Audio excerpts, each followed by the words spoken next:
नीतीश के घर में प्रशांत किशोर बोले, बिहार के बच्चों की चिंता कीजिए, नेताओं की नहीं। जनस्वराज की जनसभा में उमड़ा जनसैलाब। प्रशांत किशोर ने नरेंद्र मोदी, नीतीश कुमार और लालू यादव पर बोला तीखा हमला। बिहार में जनस्वराज यात्रा के अंतर्गत बदलाव की अलग जगह रहे प्रशांत किशोर शनिवार को नालंदा पहुंचे। मुख्यमंत्री नीतीश कुमार के गृह जिले में आयोजित जनसभा में हजारों की संख्या में लोग उमड़ पड़े। एकंगर सराय स्थित श्री सुखदेव उच्च विद्यालय मैदान में प्रशांत किशोर ने राष्ट्रीय जनतांत्रिक गठबंधन राजग सरकार पर तीखा हमला बोला। उन्होंने कहा कि बिहार में केंद्र और राज्य की सरकार एक ही दल की होने के बावजूद आज भी सैकड़ों बच्चों के शरीर पर ढंग का कपड़ा और पैरों में चप्पल तक नहीं है। उन्होंने प्रश्न किया कि जिस सरकार में बच्चों की बुनियादी जरूरतें पूरी नहीं हो रही, वह किस विकास की बात करती है। प्रशांत किशोर ने कहा, मैं पिछले 3 वर्षों से बिहार के गांव-गांव घूम रहा हूं। हर गांव में बच्चों को बिना चप्पल और उचित वस्त्र के देखता हूं। नेताओं को इससे कोई फर्क नहीं पड़ता। अब समय आ गया है कि लोग अपने बच्चों की चिंता करें, नेताओं की नहीं। उन्होंने लालू यादव को उदाहरण देते हुए कहा कि उनके पुत्र ने 9वीं कक्षा भी पार नहीं की, फिर भी वे उसे सत्ता में देखना चाहते हैं। दूसरी ओर बिहार के हजारों युवा स्नातक, परास्नातक तक की पढ़ाई पूरी कर बेरोजगारी झेल रहे हैं। उन्होंने जनता से अपील की, इस बार मत अपने बच्चों की शिक्षा और रोजगार को ध्यान में रखकर दीजिए, न कि लालू, नीतीश या नरेंद्र मोदी के नाम पर। तो बैठ का लड़का नीतीश कुमार 20 वर्ष से बिहार के राजा हैं। एक बार हमारी बात मानिए, एक बार अपने बच्चों का चेहरा देखकर वोट दीजिए।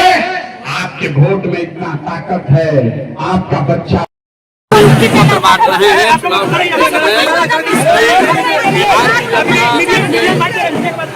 जनता उनके विदाई का सर्टिफिकेट आपके सामने अभी बाकी है, देख लीजिए।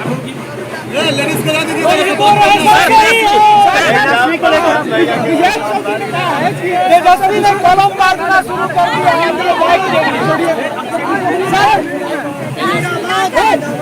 तेजस्वी यादव का कलम बांटना ऐसे है जैसे जंगल में शेर जो है वो दूध बांटने लगे। अगर जंगल में शेर दूध बांट रहा है तो समझिए कि दूध दिखाकर आपको खाने वाला है।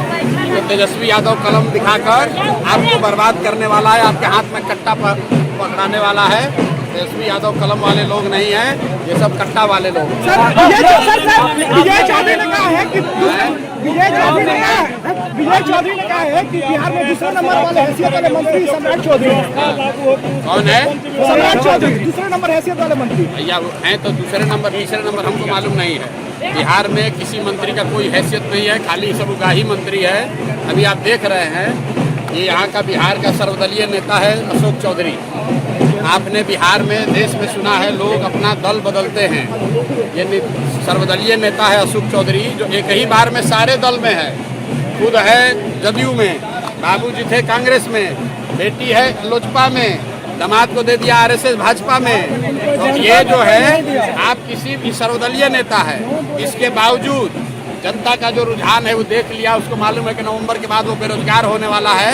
तो 56 साल की उम्र में गलत तरीके से प्रोफेसर बना है। बताइए, पढ़े लिखे लड़के टीचर नहीं बन पा रहे हैं। आप आएंगे तो ये सब इंक्वायरी होगी। सुनिए ना, आएंगे उतना समय लगेगा। पॉलिटिकल साइंस बताइए, 56 कोई पूछिए कि अशोक चौधरी कौन परीक्षा पास किया है कि प्रोफेसर बना? कौन परीक्षा पास किया है? 56 वर्ष की उम्र में ये आदमी पीछे से पटना यूनिवर्सिटी में प्रोफेसर बने हैं। क्यों बने हैं?